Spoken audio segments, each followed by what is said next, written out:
Welcome back to the channel. Today's topic is not just spiritual, it's deeply practical, profoundly personal, and universally relevant. We are going to talk about transcending karma, or sensual desire, and how doing so isn't about deprivation, but about opening the doorway to true enlightenment. If you've ever felt like you're chasing happiness that never lasts, whether it's through pleasure, relationships, achievement, or escape, you're not alone. That's the nature of karma, and that's exactly why transcending it is the most courageous and rewarding journey you will ever take. Let's be clear from the start. Buddhism doesn't teach that pleasure is evil. It teaches that clinging to pleasure is bondage. It's not desire itself that causes suffering, it's our dependence on it, our belief that we need it to be whole. The goal is not to destroy desire. The goal is to outgrow it, to evolve beyond the reflex of craving and into the reality of contentment, to step out of the storm and realize you were never the wind, you were always the sky. What does it mean to transcend karma? Transcending karma doesn't mean suppressing your humanity. It means seeing it clearly. You still feel. You still perceive beauty. You still experience warmth, touch, attraction. But you no longer cling. You no longer get hijacked by wanting. You no longer build your identity on sensory experiences. You live fully but lightly. You enjoy but don't depend. And that subtle shift changes everything. The Buddha's personal example. This historical Buddha, Siddhartha Gautama, lived in a palace surrounded by luxury. He had everything: pleasure, wealth, privilege, comfort. And yet he walked away. Not because he hated pleasure, but because he saw its limits. He saw that no matter how beautiful the garden, how sweet the food, how exquisite the companionship, old age, sickness, and death still came. So he sought something deeper. And what he found wasn't beyond the world, it was in the truth of the world. The truth that everything changes, that clinging causes suffering. And that liberation is possible here, now, in this body, in this breath. Why karma must be transcended for enlightenment. Let's be honest, you cannot awaken while enslaved to craving. Not because desire is dirty, but because desire distracts. It pulls your attention outward. It anchors your peace to impermanent objects. It makes your happiness conditional. And awakening is the opposite. Awakening is unconditional. It is not a high, it is not a thrill. It is not a peak experience. It is the unshakable knowing I am already whole. Karma says, you will be whole when you get this. Enlightenment says, you are whole when you stop needing anything. That's the turning point. How to transcend karma, the inner process. Let's get practical. Transcending karma is not a switch you flip. It's a process you enter. Here's how it unfolds step by step, over days, years, lifetimes. 1. Witness desire without acting. The first step is observation. Not suppression, not judgment.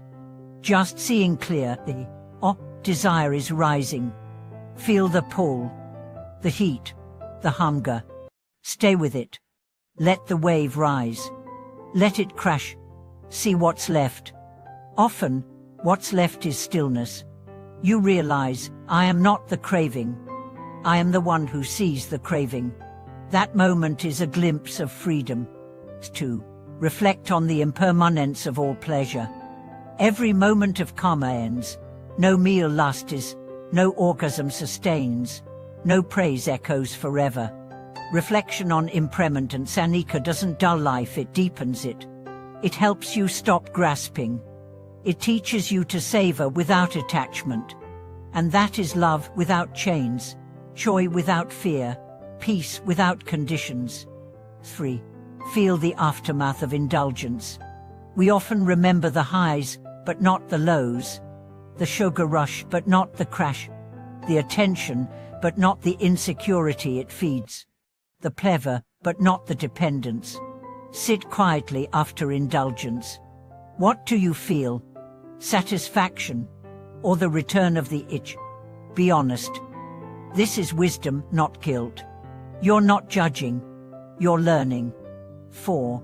Discover higher joys. The Buddha spoke of Niramisa Sukha, the joy not dependent on the senses. This is the joy of concentration, the bliss of meditation, the contentment of stillness, the freedom of not needing. As you taste these, the thrill of karma feels shallow in comparison, not about just limited. Like moving from fast food to fresh fruit, from fireworks to sunrise, from noise to silence. 5. Cultivate renunciation with compassion.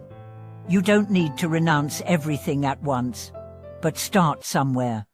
Skip one craving today, not with force, but with curiosity. Notice what it feels like to not chase the impulse. There's a strange beauty in that space. It feels light, clean, dignified, like your soul just took a deep breath. That's renunciation, not punishment, but power. 6. Practice loving kindness toward the self who craves. You will stumble. You will desire. You may give in. That's okay. The path isn't straight. Each time you fall, return with kindness. Say, I see you. I know you want something. But I am here now, and I choose peace. Desire shrinks in the presence of love. Not harsh love. Gentle love. The love that says, you don't need this to be worthy. 7. Remember why you're doing this. You're not giving up karma because it's wrong. You're letting go because you want something more. A mind not addicted to pleasure. A heart not afraid to feel. A life not shaped by grasping. A freedom that stays. This path is not about having less. It's about needing less. And from that, experiencing more. More clarity. More compassion. More serenity. More truth. What happens when karma falls away? Something miraculous and completely ordinary. You breathe. You sit. You smile. And nothing is missing. Not because the world gave you everything, but because you stop needing it to. This is enlightenment, not a cosmic explosion, but a quiet release. A soft arrival into this moment, exactly as it is. No desire. No lack. No chase. Just being. That's the heart of the Dharma. That's the freedom that was always waiting behind every craving. And that's your path, one breath, one release, one awakening at a time. Thank you for watching this video. If this message resonated with you, I invite you to reflect. What would your life feel like if you no longer needed desire to feel complete? What if freedom wasn't something you had to run, but something you could return to now? Leave your reflections in the comments. Share your struggles. Share your peace. This path is better walked together. Don't forget to like, subscribe, and come back for more teachings that return you to yourself. Until next time, may you desire less, see more, and live from the wholeness you already are.